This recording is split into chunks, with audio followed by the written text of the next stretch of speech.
Just showing you a brief glance at a training event I ran recently where I was using an interactive whiteboard. See how many things that you see that I did and the things that I used that you simply couldn't do if you were using PowerPoint.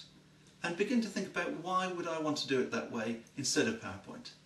And we'll explore this more next month.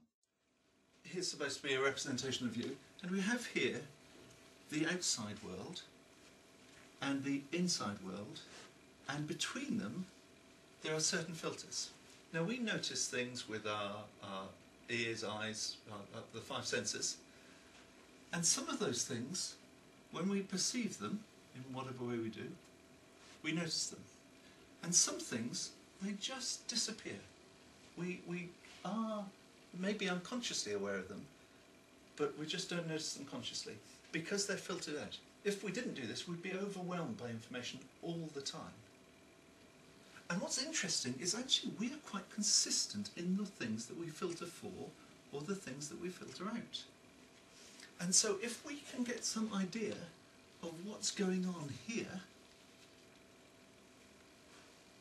then we're going to be able to change our communication to suit someone's filters. Let's have a look at what was going on there. I asked you what you look for from a friendship, and I got those three answers. And then I asked, why is that important to you? Now, what I was looking for here was a towards or away from bias, a towards or away from filter. Let me just get my magnifying glass here to have a look at this section. Because I was interested in whether... So let's look at some of the language we use when we're thinking in towards or away from concepts. I've got a list here.